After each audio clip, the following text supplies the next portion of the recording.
Muhammad Boro Zindabad, Lawrence Isleri Zindabad, Lawrence Isleri Zindabad,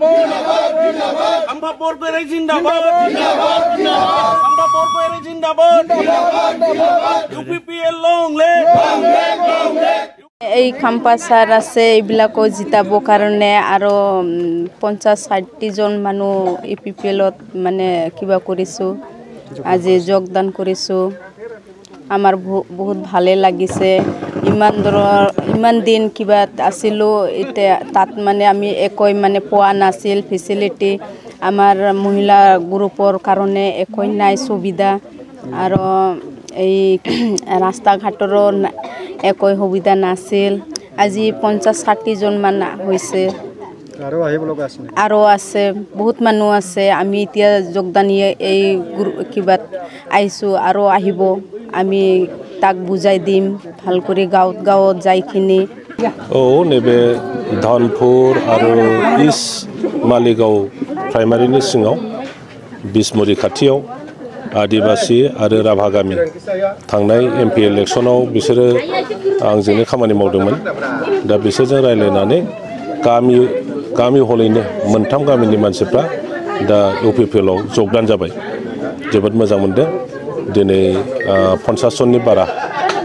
गाहेला मानसिफ्रा जोगदान जादों बिथांनि सायाव फोथायनाय गैला नामा सार दाथ' बिटिसिनि रायजो राजाफ्रा बिपिएफनि प्रति आस्थाखौ गोमाबाय आरो बेखायनो इउपिपिएलनि जि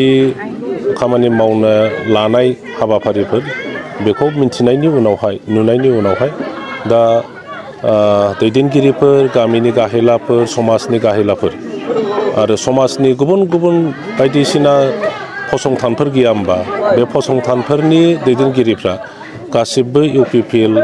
जोगदान खालामनो थाखाय बयबो थाग थियारि खाजोब्बाय जेनगोन देरहागोनखौ आं दा बुङा रायजो राजाया बेखौ देखायगोन भटनि समावहाय दिनैहाय जोंनि देबरगाव ब्लकनि सिङाव थानाय दनपुर गामियावहाय जोंनि मानगोनां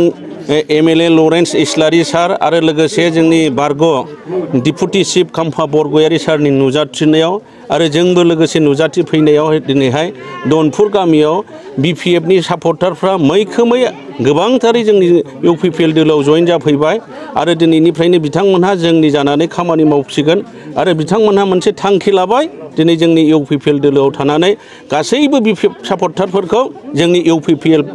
परियालाव जोंनि न'खराव लाबोनो थाखाय बिथांमोनहा खामानि मावसिगोन दिनैहाय जोङो खाम्फा बरगयारि सारखौ आङो खावलायनो लुबैदों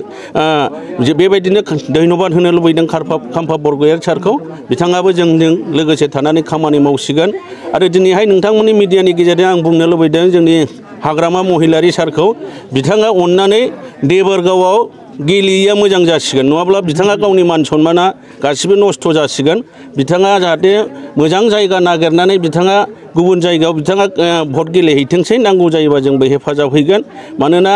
देबरगाव समस्तियाव बिथाङा देबरगाव समस्तिनि जानानै जेबो खामानि मावाखिसै थांनाय बोसोरब्रैमानि समाव बिथाङा रायजो राजानि अभाब अभियोगखौ लानानै बिथाङा बिटिसि एसेम्ब्लियाव सानसेबो नुजाहैयाखिसै बेनिखायनो जोंनि देबरगाव समस्तिनि रायजो राजाफ्रा बिथांनो भट होला होननानै थांखि लादों हाग्रामा महिलारिखौ गाहोला होननानै बिथांमोना प्रमान होबाय बुंबाय दा बेनिखायनो जों बुंनो लुबैदों जोंनि देबरगाव समस्तिया दिनैनो देरहाबाय होननानै जों फोसावखानानै लानो हाबाय बेनिखायनो आं गुरै खावलायदों बिथाङा गुबुन मोजां जायगा समस्ति नायनानै बिथाङा गेलेहैथोंसै नांगौ जायोब्ला जोंबो थांफानानै बिथांनि जानानै खामानि मावफाहैगोन धन्यबादसै